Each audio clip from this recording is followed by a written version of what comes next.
Simpelnya ya, kenapa kita dalam perawatan luka memunculkan yang pertama kali adalah atau mencuci gitu ya Bapak Ibu.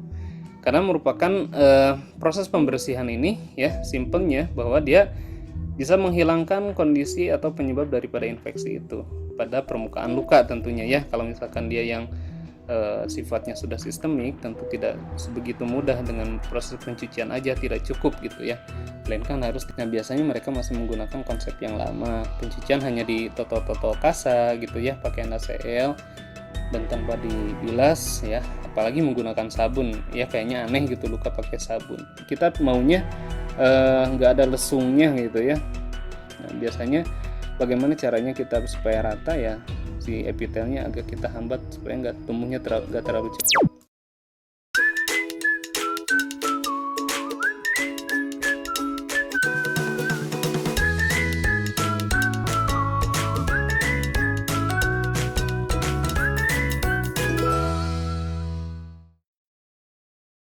Selamat siang Bapak Ibu semuanya. Hari ini sangat luar biasa ya.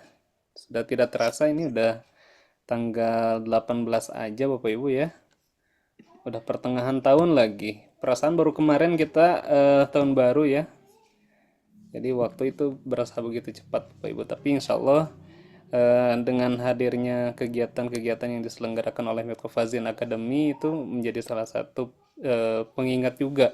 Oh, ternyata udah sebulan lagi ya. Oh, ternyata saya sudah harus bertemu lagi dengan Bapak Ibu, dan ini cukup jadi reminder bagi saya juga bahwa memang yang pertama waktu terus berjalan ya Bapak Ibu, dan yang kedua kita terus harus update informasi karena memang apa namanya, kegiatan-kegiatan ilmiah ataupun juga hal-hal yang sifatnya pengembangan ya secara keilmuan tentu setiap waktu itu terus bertambah ya. Oke. Topik hari ini kita membahas terkait dengan luka infeksi lagi ya.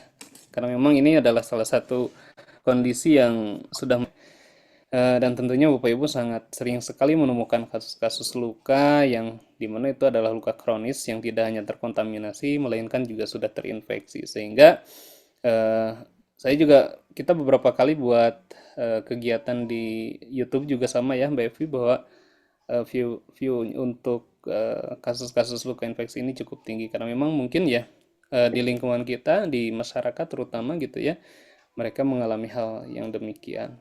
Dan memang banyak sekali kejadiannya yang justru tidak tertangani dengan baik gitu Bapak Ibu. Kalau based on data, 80% luka infeksi itu ternyata belum tercover semuanya dalam kondisi yang seharusnya dia bisa tertangani dengan baik gitu. Nah, sebagian mungkin ada beberapa juga kasus luka infeksi yang pada akhirnya dia berakhir dengan tindakan amputasi Bapak Ibu ya. Yang memang walaupun itu sebagai solusi, sebaiknya ketika hadirnya Bapak Ibu sebagai one practitioner, amputasi itu harusnya bisa dicegah ya, bisa dihindari begitu Bapak Ibu. Oke. Nah, ini ada dalam kurungnya cleansing karena memang kita ingin coba menyoroti Bapak Ibu penanganan infeksi berdasarkan dengan tindakan ya. Memang ada beberapa protokol tindakan kalau sesuai SOP ya Bapak Ibu ya. Tetapi tentu yang pertama kali itu adalah tindakan pembersihan ya. Nah, tindakan pembersihan atau cleansing ini memiliki peranan yang sangat penting dalam penanganan luka infeksi ya. Ya, kita secara tidak langsung sedang mengurangi jumlah penyebab infeksi, yaitu adalah bakteri Bapak Ibu ya. Jadi kalau misalkan kita lihat kronik katakanlah, itu adalah luka yang diakibatkan karena adanya kontaminasi gitu ya. Kontaminasinya dari apa? Dari benda asing ya, yang lama kelamaan itu bisa mengakibatkan tumbuh suburnya bakteri ya, bakteri di permukaan luka, baik bakteri aerob, anaerob ya, ataupun juga bakteri tahan asam, yang semuanya itu bisa mengakibatkan kondisi luka menjadi lebih buruk ya dalam kondisi infeksi. Nah, simpelnya ya, kenapa kita dalam perawatan luka memunculkan yang pertama kali adalah atau mencuci gitu ya Bapak Ibu. Karena merupakan proses pembersihan ini ya, simpelnya bahwa dia bisa menghilangkan kondisi atau penyebab daripada infeksi itu pada permukaan luka tentunya ya. Kalau misalkan dia yang sifatnya sudah sistemik, tentu tidak sebegitu mudah dengan proses pencucian aja tidak cukup gitu ya. Melainkan harus tindakan pemberian terapi yang lain. Tetapi ya, kalau kita lihat kondisi di lingkungan, terutama Bapak Ibu, mungkin yang baru pertama kali nih pasien datang ke kita gitu ya, kalau misalkan ya udah 2, 3, ataupun 4 kali, ya itu udah tertangani oleh kita, sudah mendapatkan treatment perawatan yang tepat gitu ya. Ya mungkin tidak sebegitu berat dengan kondisi dibandingkan dengan pasien yang pertama kali datang. Nah biasanya pasien-pasien pertama kali datang itu infeksinya ternyata ya bukan dari sistemik tubuhnya aja, tetapi dari kontaminasi bakteri gitu Bapak Ibu. Kan macam-macam tuh paham daripada masyarakat di sekitar kita tuh ya, di lingkungan terutama yang masih percaya dengan mitos apa segala macam ya, luka ditaburin pakai apalah gitu ya. Nah salah satunya itu yang mengakibatkan kontaminasi. Pernah waktu itu saya ketemu pasien luka yang memang dia hitam sekaki gitu ya, dari betis ya, dari bawah kaki itu, dari pergelangan sampai ke lutut itu hitam semuanya. Saya kira itu adalah nekrotik Bapak Ibu. Dan ternyata itu bukan, karena dia udah pakai rempah-rempah segala macam ditempelin, dan setelah dicuci baru deh ketahuan tuh apa kondisinya seperti apa. Oh ternyata di dalamnya adalah kulit yang atau jaringan yang sehat gitu Bapak Ibu. Jadi pencucian ini menjadi eh, tulang punggung ya, pintu gerbang pertama ya untuk mengkondisikan ya atau untuk mengurangi infeksi burden pada luka gitu ya. Nah, kemudian yang kedua Bapak Ibu, yang menjadi poin pentingnya juga bahwa mungkin kalau di lingkungan wound clinician atau wound practitioner, pencucian itu adalah merupakan hal yang biasa gitu ya. Ketika misalkan lukanya dicuci menggunakan air mengalir ya, dan tidak berpaku hanya harus menggunakan NaCl atau enggak gitu ya. Boleh kita menggunakan cairan yang normal yang biasa, misalkan air mineral atau air mateng gitu ya. Karena kita berprinsip bahwa pencucian luka itu yang harus kita pertahankan steril adalah ketika lukanya tidak ada kontaminasi. Contohnya luka yang bersih atau luka akut gitu Bapak Ibu. Tetapi kalau misalkan lukanya udah kontaminasi, artinya lukanya udah kotor nih, udah infeksi, bakterinya banyak, berarti prinsip steril itu bisa dihilangkan, artinya kita hanya asepsis saja, kita jaga kebersihannya, tetapi boleh menggunakan tindakan ya yang non steril karena lukanya udah kotor. Sehingga pencucian juga sama, tidak hanya menggunakan air normal salin misalnya, tapi boleh menggunakan cairan yang lain yang tujuannya adalah bagaimana caranya sekarang kita berfokus untuk tadi menghilangkan faktor penghambat atau kontaminasi bakteri di permukaan luka. Gitu ya. Namun, kenyataannya Bapak Ibu, terutama bagi teman-teman perawat mungkin yang belum terpapar dengan kegiatan pelatihan ataupun kegiatan edukasi yang diselenggarakan oleh Woker atau Medcovazin gitu ya. Nah, biasanya mereka masih menggunakan konsep yang lama. Pencucian hanya di totol-totol kasa gitu ya, pakai NaCl dan tanpa dibilas ya, apalagi menggunakan sabun. Ya kayaknya aneh gitu luka pakai sabun. Nah, itu adalah berpengaruh sekali sebetulnya terhadap proses penyembuhan luka ke depannya. Jadi perlu adanya, mungkin Bapak Ibu kan udah pada expert tuh ngasih tahu atau ngasih informasi baik dalam berupa kegiatan edukasi ilmiah gitu ya seperti ini, ataupun mungkin Bapak Ibu melalui kegiatan rutinan apa namanya eh, sharing di tempatnya masing-masing. Nah, itu untuk menyebarluaskan keilmuan yang sudah Bapak Ibu miliki, termasuk cara pencucian luka. Sederhana memang gitu Bapak Ibu, tapi ini sangat berdampak. Bahkan kalau saya itu lebih prefer kalau misalkan lukanya kotor banget, nah lebih baik kita mencucinya itu agak-agak diulang 2 atau 3 kali juga nggak masalah Bapak Ibu. Jadi lukanya kita bersihkan, kita bilas, kita pakai sabun ya, kemudian kita bilas lagi, keringkan, diulang lagi nggak jadi masalah gitu ya. Sampai beberapa kali juga nggak jadi masalah, justru itu akan lebih baik. Karena apa? Karena proses pencucian ini bisa lebih optimal gitu. Itu yang pertama adalah teknik ya kalau dalam pencucian luka. Nah, lanjut ya. Kemudian yang kedua, kalau dalam pencucian luka ini yang menjadi faktor penting juga adalah penggunaan bahan. Nah, bahannya tadi boleh kalau cairan normalnya boleh air mineral, boleh normal salin juga boleh. Tetapi kan ada wound antiseptik. Nah, wound antiseptik ini ada dua, yaitu sabun antiseptik dan juga cairan antiseptik.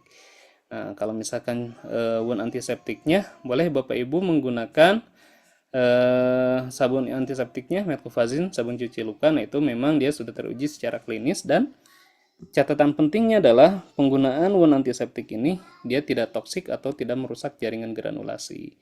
Nah, kebanyakan yang kita pakai ya atau teman-teman gunakan itu yang toksik ya. Yang toksik itu artinya bisa merusak sel fibroblast di permukaan di luka atau di jaringan yang sehat. Itu Bapak Ibu, sehingga menghambat proses penyembuhan tentunya. Apa saja antiseptik atau wound antiseptik yang aman? Ya, untuk cairannya yang pertama bisa menggunakan PHMB gitu ya, atau octenidim atau HOCl gitu ya, hypochlorous acid dan seterusnya. Nah, itu adalah beberapa cairan yang aman. Kalau sejauh ini sih yang paling sering dipakai mungkin PHMB ya, Bapak Ibu ya. Gitu. Nah, kalau untuk pencucian tadi ada teknik dan ada bahan gitu ya. Nah, ini kemudian yang selanjutnya Bapak Ibu ya, pembersihan. Nah, mungkin ini maju ke pertanyaannya Pak Fahmi ya, terkait dengan luka yang ada undermining atau ada tunneling gitu ya. Nah, ini biasanya dia menyisakan beberapa di dalamnya itu ada sisa daripada jaringan mati. Karena kita ketahui bahwa ketika luka sudah sampai ke jaringan atau ke stadium 4 maaf, nah biasanya dia disertai dengan adanya kerusakan jaringan di sekitarnya yang tidak hanya melibatkan granulasi aja, tapi di situ ada tulang dan tendon. Kalau sudah sampai tulang, pasti dia terjadi osteomyelitis. Ya, kalau misalkan belum sampai tulang atau hanya sampai tendon, itu juga biasanya mengakibatkan kondisi proses penyembuhan yang agak lama, terutama pada kondisi luka yang memang dia udah menutup gitu ya Bapak Ibu. Contohnya kasus luka ini. Nah, biasanya kalau luka yang sudah menutup dan dia masih ada tanda inflamasi bengkak gitu ya, kemerahan, ataupun juga masih ada produktif cairan gitu ya, eksudatnya masih purulen dan seterusnya. Nah, biasanya itu diakibatkan karena adanya tadi masalah di persiapan dasar lukanya ya. Masalah persiapan dasar lukanya tidak tuntas, jadi Bapak Ibu itu ada jaringan mati di dalam yang masih tersisa gitu. Biasanya sih yang jaringan mati yang agak sulit, terutama daerah telapak kaki kayak gini nih, daerah tendonnya ya Mas Fahmi ya, biasanya gitu. Nah, Iya, Mas. jadi memang harus betul-betul dibersihin ya. Nah, teknik pencuciannya mungkin yang perlu di-upgrade sedikit tuh Bang Fahmi ya. Kalau di kita di Woker gitu ya, kita pakai hydropressure. Hydropressure itu juga salah satunya dia mampu memisahkan antara jaringan sehat tendon dengan si slave yang nempel di tendon. Nah, itu paling enak pakai itu. Selain pakai apa yang larva ya, larva juga bisa. Nah, itu juga biasanya dia makan hanya jaringan yang matinya aja, megat ya. Tapi kan itu agak susah. Nah, paling mudah itu pakai hydropressure. Itu mungkin di awal ya, sebelum dia menutup si jaringan lukanya. Atau kalau misalkan dia tunneling atau undermining juga sama. Tinggal si hydropressure-nya kita masukin ke dalam. Gitu. Jadi diirigasinya pakai hydropressure. Karena kalau yang memang apa yang mesinnya lumayan besar itu dia kayak ada apa alat yang bisa dimasukin gitu. Jadi agak panjang gitu. Jadi memang difungsikan untuk daerah cavity atau daerah rongga gitu. Jadi nanti dia bisa bersih si rongganya gitu. Walaupun mungkin bisa kita optimalkan juga dengan autolysis debridement gitu. Autolysisnya boleh menggunakan hydrogel, boleh juga menggunakan methylphosphine, nggak masalah sih. Yang penting dia masuk ke dalam. eh, Kalau misalkan agak sulit karena udah mengecil, misalnya lubangnya kita bantu dorong aja. Jadi betul-betul masuk ke dalam. Nah, habis itu dia akan mengautolisis, dan habis itu kita harus poin penting dalam proses penanganan kasus luka yang memang dia ada kemungkinan terjadinya epibol kayak gini gitu ya. Terus yang kedua, biasanya pada kasus luka kan ini sebetulnya kalau kita klasifikasikan di infeksi dia masih antara spreading atau local infection. Nah, salah satunya biasanya ada bridging. Bridging itu kayak jembatan. Jembatan tuh maksudnya di sini yang dikatakan jembatan atau bridgingnya itu bukan jaringan yang nekrotik, bukan, tetapi dia jaringan yang sehat kayak epitelnya atau apa basalenya. Nah, itu udah muncul duluan gitu ya, cepat, tapi dia tidak beraturan. Tidak beraturan itu tidak timbul dari pinggir. Itu kan epitel tuh harusnya timbul dari pinggir pelan-pelan sampai ketemu di tengah gitu ya, mengecil lukanya mengkerut. Nah, pada kasus local infection, nah biasanya dia tiba-tiba muncul tuh epitelnya di tengah gitu ya. Nah, kadang kan kita, oh bagus nih epitelnya, padahal itu adalah salah satu tanda daripada kondisi luka masih terinfeksi gitu. Nah, termasuk luka yang epibol juga. Biasanya epitelnya agak cepat, tapi granulasinya tuh yang masih lama gitu naiknya. Nah, kita harus antisipasi. Biasanya kita pastikan bahwa kan kita maunya nggak ada lesungnya gitu ya. Nah, biasanya bagaimana caranya kita supaya rata ya, si epitelnya agak kita hambat supaya nggak tumbuhnya nggak terlalu cepat gitu paling ya. Jadi biasanya digunting, dibuang nggak masalah ya. Yang penting kondisinya kita fasilitasi dulu si granulasinya agar naik gitu. Kalau dia di permukaan seperti di ini nih yang di jari, ujung jari ya. Tapi kalau misalkan lukanya undermining atau tunneling, ya kondisinya kayak kayak tadi. Pertama adalah persiapan dasar luka, kita autolisiskan.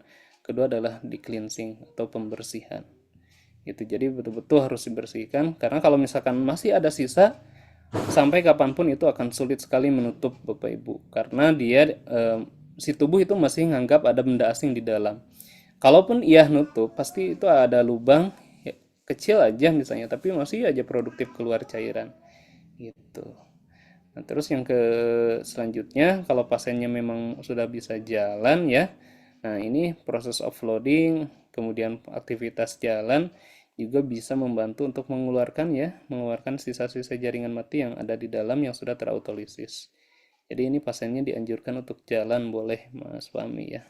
Itu paling kalau untuk kasus luka yang Mas Fahmi ini, boleh kalau mau ada pertanyaan. Suaranya kecil ya? Oke, siap Mas. Eh, untuk itu kan memang dia nggak ada aksesnya itu terlalu kecil untuk masuk kan. Jadi kan semalam Hmm. saya akali pakai NaCl terus pakai selang infus kan, agak Mm-mm. panjang sedikit supaya cleansingnya bagus kan, Pak. Ya betul. Cuma itu agak lama memang kalau nggak dibuka kira-kira kan. Makanya tuh ada sedikit saya buka di Hmm. atas. Mm-mm. Ah, tapi mau saya karena kan yang satu lagi nggak bisa dibuka itu yang ada di bawahnya lagi itu karena Mm-mm. pasiennya nyeri Mas, itu yang saya bingung kan. Eh, Mm-mm. makanya kalau pakai terus saya masukkan juga pakai selang infus sama NaCl, pasiennya nyerinya nyeri banget lah, Mm-mm. sehingga pun saya agak kesulitan di situ, tapi tetap kita usahakan juga untuk cleansingnya kan Mas, itu tadi. Mm-mm. Hmm. Makanya saya ada, makanya kalau bisa yang itu mau saya sampai ke bawah, mau saya agak sub mekanikal kan. Tapi Mm-mm. belum belum nampak Mas untuk istilahnya yang nekrosis. Karena kan Iya, mikirnya tadi karena bagus kalau dikerjain pun nanti nyeri makin menurunkan kualitas hidup pasien tadi itu kan. betul. Itu juga sih yang jadi permasalahannya. Makanya untuk masuknya itu agak terhambat di situ. Itulah eh, solusinya lah Mas. Oke. Tapi di tempat prakteknya sudah ada alat cleansing ya, hydropressure sudah. Nggak ada sih Mas. Cuma kan kami pakainya ini sih.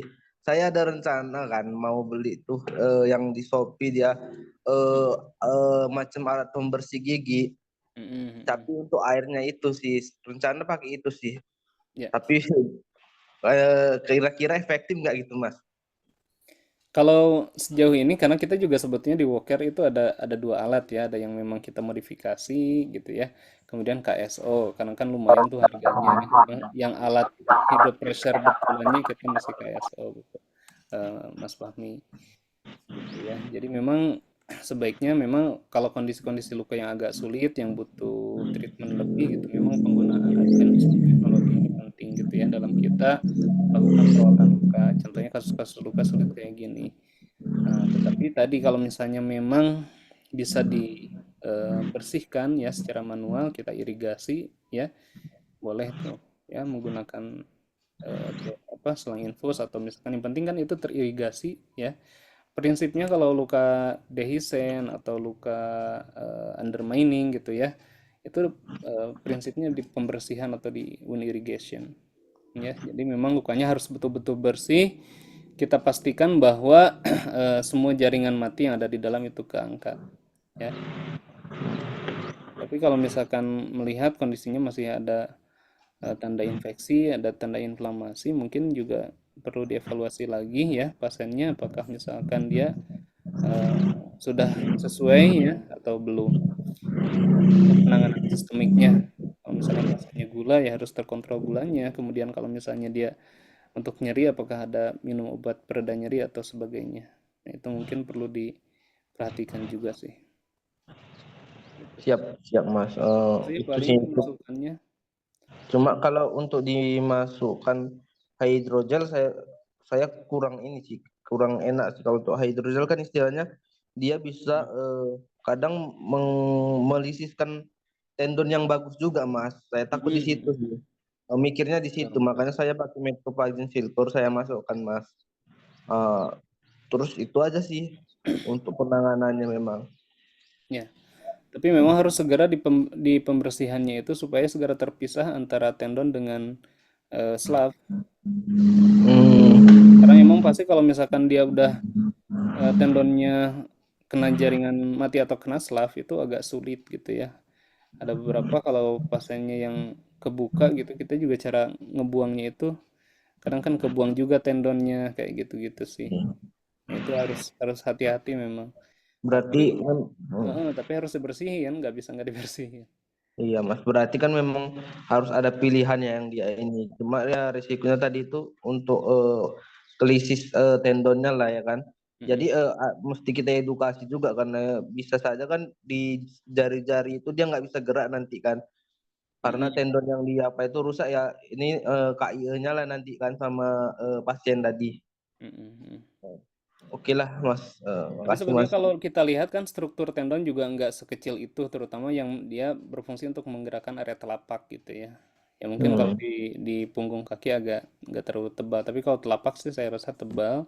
Kalau memang dia kerusakannya nggak terlalu berat, artinya tidak terlalu banyak slavnya, biasanya terautolysis juga dia akan cepat sih kepisah terus nanti si si jaringan granulasinya dia pelan-pelan naik gitu. Kalau untuk Siap. absorb eksudat boleh ini pakai foam ya, foam masukin ke dalam atau pakai kalsium alginate gitu. Biar Siap teralir Mas. eksudatnya. Tapi jangan di fullin foamnya. Kan kalau kita kalau ada lubang atau undermine Cairannya, suka cairannya dikasih nggak keluar nanti. Iya iya enggak, Mas. enggak terlalu banyak ya cairannya. Siap Mas. Itu Oke sih. Mas. Siap. Makasih Mas masukannya. Oke, siap. Oke, kita lanjut ya ke kasus yang berikutnya ya. Yang di-share tadi oleh, nah ini kan Bang Fahmi dari Medan nih. Kalau ini dari Aceh nih. Ya enggak? Jangan digoreng-goreng Mas. Itu karena ada yang mendahului ya. Sebenarnya sedang aman-aman aja kita. Baik, kembali ke laptop ya, Pak Juhri.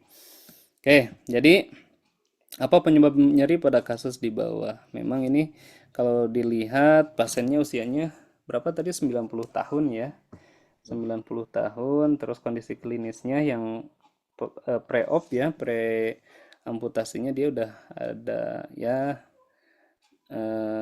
gangguan sirkulasi ke area perifer ya. Kalau udah perifer gini biasanya ini juga pos amputasi sebelumnya biasanya jari kaki yang apa di gigi satu ya. Nah, biasanya memang beberapa tempat sih dokter suka melakukan atau memverifikasi dengan melakukan Doppler ya, Doppler vaskuler. Memang agak sedikit berbeda kalau di perawatan luka kita menggunakan EBPI. Ya, tujuannya sama ya untuk mengetahui adanya gangguan atau sumbatan di area perifer ya, terutama pembuluh darah arteri. Nah, biasanya khas daripada kondisi gangguan pembuluh darah arteri atau arterial ulcer adalah nyeri hebat ya. Memang vena juga nyeri tapi nggak sehebat arterial. Dan kalau misalkan vena itu kita elevasikan, dinaikin, dia akan bagus tuh pembuluh darah balik sehingga biasanya berkurang nyerinya. Tapi kalau arterial nggak bisa, ya makin dinaikin makin nyeri. Nah biasanya seperti itu. Kemudian ini diamputasi sampai pergelang apa? Sampai mata kaki ya kayaknya. Sampai bawah lutut Pak Aku. Oh bawah lutut ya? Oh iya bawah lutut. Kok jauh ya Mbak Evi ya? Lumayan nih. Dari ini kan hanya di daerah sini nih lukanya ya. Tapi dia dibuangnya sampai bawah lutut. Hmm, biasanya sih kalau beberapa dokter bedah itu ortopedi ada yang suka bukan bertahap sih, artinya dia mencoba untuk daerah yang paling distal dulu. Kalau lukanya hanya sampai di punggung kaki, biasanya dia sampai ya pergelangan lah gitu ya. Tapi nggak tahu mungkin ada faktor evaluasi lain yang harus di bawah lutut. Nah kemudian diamputasi ya, eksudatnya masih ada bleeding pasti ya. Kemudian dua jahitan lepas untuk drainase ya biasanya dilakukan apa namanya drain ya, dipasang drain juga tapi mungkin nggak tahu ini pada saat dirawat apa di rumah sakit apakah masih dipasang drain atau enggak. Kemudian Wunderhisen ya, Wunderhisen ini masih mending dia Wunderhisennya nggak terlalu habis semua gitu ya, masih ada sisa kebukanya nggak terlalu lebar. Karena beberapa kasus tuh kalau pasca amputasi apalagi yang di bawah lutut dia kebukanya cukup lebar Bapak Ibu. Kemudian nyeri ya pada saat aplikasi Metcovazine Silver. Nah, ini menarik sih sebetulnya. Ya. Tadi kalau kata Pak Fahmi ada evaluasi juga terkait dengan sugesti ya mungkin ya. Mungkin ya sugestinya. Artinya kan itu pemahaman atau mitos yang ada di masyarakat. Karena jangankan sugesti itu jangankan di ranah pasien atau keluarga ya. Di tenaga kesehatannya aja kalau kita memang udah tersugesti dengan satu hal biasanya memang agak berpengaruh gitu. Terus yang kedua nyerinya ya berkurang saat tidak dipakaikan Mecovazine Silver. Mungkin ini menjadi bahan evaluasi sih masukan bagi kami gitu ya Bu Evi untuk nanti apakah misalnya Mecovazine Silver emang apakah ada kandungan yang bisa mengakibatkan nyeri enggak ya? Karena gini, kalau misalnya memang ya diakibatkan karena penggunaan salep, ya itu berarti harus menjadi bahan evaluasi uji klinis kita di PT PBM. Tetapi faktor lain, karena kan nggak semua pasien yang diaplikasikan mengalami hal yang demikian atau mengalami nyeri gitu ya. Nah, berarti harus ada evaluasi lagi, Bapak Ibu ya, terutama faktor tadi ya, PAD dan usia serta faktor mungkin stres ya, stres baik fisik maupun emosional bagi pasiennya yang mengakibatkan timbul rasa nyeri. Terus yang kedua juga pasca amputasi ini saya beberapa kali menemukan kondisi pasien yang mengalami nyeri hebat Bapak Ibu. Ya wajar sih karena memang eh, apa namanya ya semua aliran terputus gitu ya, pembuluh darahnya terputus dan juga mungkin di sini ada tulangnya juga gitu yang dipotong ya pasti mengakibatkan ada timbul nyeri ya. Nah, perlu di evaluasi lagi mungkin ya untuk pemberian obat nyerinya kalau misalkan memang nyeri hebat dan tidak berkurang ya sama sekali Bapak Ibu perlu dievaluasi lagi ke dokternya apakah misalkan mau diteruskan atau tidak terapi nyerinya atau misalkan diganti ya. Karena ada beberapa pasien juga yang pada arterial ini yang nyerinya hebat ya. Nah, kemudian tadi pentingnya pemeriksaan pembuluh darah ya. Tujuannya adalah untuk apa Bapak Ibu? untuk mengevaluasi ya apakah sirkulasinya ini masih lancar, masih bagus ataupun ada masalah. Nah, kalau udah ada masalah biasanya apakah dokter nanti meresepkan pengencer darah ya atau yang bisa membantu memperlancar sirkulasi darah terutama daerah perifer atau arterial gitu sih. Nah, makanya penting ya kalau misalkan kita sebagai perawat luka ya minimal Bapak Ibu punya BPI gitu ya. Nah, itu untuk bisa mengevaluasi setiap pasien yang mengalami gangguan pembuluh darah, baik vena ataupun arteri. Gitu sih. Kalau evaluasi lainnya terkait pasien ini, mungkin Bapak Ibu perlu dilihat juga support system dan segala macamnya, karena memang tadi ya, eh, tidak hanya fisik, mungkin sisi emosionalnya juga. Itu karena pasiennya udah membutuhkan banyak perhatian ya kalau sudah 90 tahun. Gitu ya. Oke. Terus tadi ada pertanyaan di kolom chat ya. Eh, Buat pertanyaan pertama nih Pak Agung tadi soal boleh. sebenarnya kalau prinsip perawatan luka itu bersih atau steril sih Pak Agung? Oke, pertanyaan yang bagus ya. Dan ini sudah sangat sering disampaikan. Sudah pernah ikut pelatihan pasti sudah terpapar ya.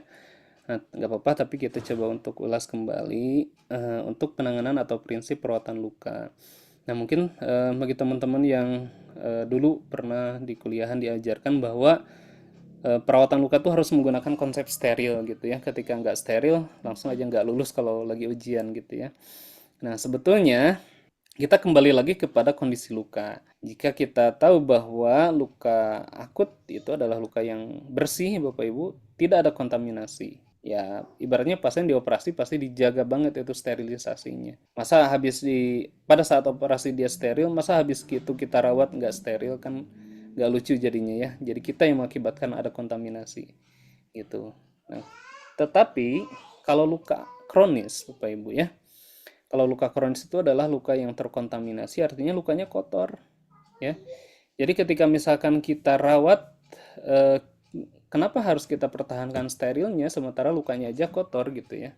Lukanya aja banyak bakterinya gitu.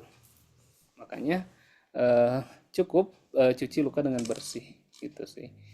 Itu kenapa alasannya kalau penanganan perawatan luka kronis nggak perlu steril, karena lukanya sendiri aja kotor.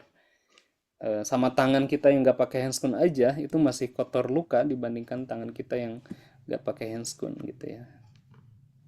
Jadi prinsipnya steril. Sorry, bersih. Tapi kalau untuk perawatan luka akut tadi ya, luka akut itu nggak boleh terkontaminasi, jadi dia harus steril. Gitu. Makanya jangan sering-sering diganti balutannya, terutama pada luka akut itu. Biar apa? Biar dia tidak ada kontaminasi. Justru yang mengakibatkan tadi infeksi atau penunda hisen gitu ya, itu adalah penggunaan atau pada saat perawatannya yang terlalu sering ya tiap hari gitu kan. Kebanyakan dokter memberikan advice untuk penggantian balutan setiap hari. Nah, itu justru yang bisa mengakibatkan lukanya menjadi kontaminasi dan akhirnya penyembuhannya terhambat. Gitu. Mudah-mudahan bisa dipahami ya, Bu Ellen. Ada perdebatan ya. Itu tadi dasar pemahamannya bahwa luka kronis adalah luka terkontaminasi yang kotor ya, sehingga tidak perlu steril. Ya, mungkin ini yang satu jalan juga nih sama kasus yang ini ya, soal dari pertanyaan dari Pak Wendy. Sebenarnya kalau luka post op itu post op yang dijahit ya Pak Agung, itu sebenarnya harus dibuka hari keberapa sih Pak Agung jahitannya? Em, nah ini tergantung sih Bapak Ibu. Kita mau pakainya yang mana ya. Kalau saya lebih sering kita kembalikan lagi ke dokternya gitu ya, karena biasanya pasien post op kan itu dia akan dirawat ya mungkin POD 2 atau POD 3 pulang ya pasiennya, kemudian nanti dia akan kontrol lagi ya sekitar 1 atau 2 minggu gitu kan. Nah biasanya dokter nanti akan mengevaluasi apakah ini balutannya boleh dilepas atau tidak gitu ya. Kalau saya lebih seneng gitu nungguin advice dari dokternya aja, karena dia yang melakukan tindakan operasinya. Jadi biar aja nanti advice dari dokternya untuk melepas kembali jahitannya atau membuka jahitannya. Tapi kalau kita pasien yang nggak kontrol atau misalkan kita mau tanganin langsung di praktik perawatan ya, perawatan luka, kita kembalikan ke prinsip atau tahap fase penyembuhan luka. Fase penyembuhan luka itu tahap yang kedua adalah proses proliferasi, ya, di mana pada kondisi luka dengan primary intention healing, jadi dia hanya diikat, dijahit gitu ya. Nah, itu proliferasi biasanya tumbuh di 14 Secondary hari. healing. Ya, ya primary intention healing biasanya dia proses penyembuhannya di proliferasi ya mulai terjadi di 3-5 hari pertama pasti gitu ya, tapi optimalnya antara 14 sampai 2 minggu 2 minggu atau 3 minggu gitu ya, 14 atau 21 hari gitu aja. Jadi prosesnya kita lihat, kita evaluasi, kalau dia sudah kuat ya, kedua tepi sudah menyatu kuat gitu ya, itu boleh dilepas gitu. Jadi 14 hari sampai dengan 21 hari gitu Pak Wendy ya. Tapi beberapa dokter yang tadi kalau misalkan dia ada drainase gitu untuk mengeluarkan eksudat ataupun darah ya. Nah, biasanya itu ada beberapa yang dilepas gitu ya, jadi nggak semuanya. Mungkin bertahap untuk mencegah dehistensi, terutama di daerah abdomen ya. Daerah abdomen kan dikhawatirkan kalau langsung dilepas semuanya, nanti dia burst abdomen jadinya. Jadi mendehisen kebuka ya. Nah, itu yang dikhawatirkan. Nah, bertahap sih biasanya. Ya, terutama yang panjang gitu ya. Kalau yang luka kecil-kecil ya nggak masalah. Tapi kalau abdomen yang panjang, nah biasanya itu bertahap. Jadi nggak langsung dilepas semua, jadi selang-seling biasanya. Gitu sih. Ya, Mudah-mudahan menjawab. baik. Nah, nih Bapak Ibu ya, jadi hari ini tuh kita bahas soal cleansing dan juga wound infection nih Pak Agung ya. Nah, Bapak Ibu, berhubung kita memang kalau untuk Medcovazin Academy yang live bersama Zoom itu kita kurang lebih selama 30 menit gitu ya. Jadi waktunya kebetulan udah habis. Jadi Bapak Ibu semuanya yang mungkin tadi pertanyaannya masih ada yang belum bisa terjawab, ataupun mungkin Bapak Ibu semuanya baru kepikiran mau ada bertanya gitu ya. Nah, itu nanti silakan Bapak Ibu bisa join di grup WhatsApp-nya Medcovazin, karena di situ juga rame ya Bapak Ibu ya. Jadi kita diskusi itu nggak berhenti cuma sampai di Zoom aja. Oke, Bapak Ibu sekalian, semoga materi hari ini bisa memberikan banyak sekali insight untuk Bapak Ibu sekalian gitu ya, dan juga memberikan banyak sekali evaluasi untuk Bapak Ibu sehingga nantinya dalam melakukan perawatan luka ke pasien itu semakin evaluasi dan perbaikan-perbaikan terus-menerus gitu. Terima kasih banyak Nurse Agung untuk hari ini sudah bersedia untuk diskusi bersama kita semua di Zoom. Nah, tadi itu udah dikirim ya Bapak Ibu ya dari Medcovazin Salva, udah kirim link untuk bisa bergabung di grup WhatsApp-nya Medcovazin. Sampai kita bertemu lagi di minggu depan, tetap bersama Nurse Agung. Jadi buat Bapak Ibu semuanya yang punya kasus dan ingin konsultasi, kalau bisa sih mungkin dari hari Senin atau Selasa itu kasusnya udah dikirimin ya Bapak Ibu. Jadi kita bisa prepare jauh lebih banyak lagi gitu. Dibanding kalau misalnya baru kirim hari Rabu, pagi juga itu biasanya kita agak kurang prepare. Tapi don't worry, kita akan tetap bertemu lagi di minggu depan bersama Nurse Agung. Terima kasih Mas Agung. Saya tutup untuk sesi kali ini. Wassalamualaikum warahmatullahi wabarakatuh. Waalaikumsalam. Waalaikumsalam warahmatullahi wabarakatuh. Terima kasih. Terima kasih. Waalaikumsalam warahmatullahi wabarakatuh. Terima kasih. Bye, sampai bertemu minggu depan.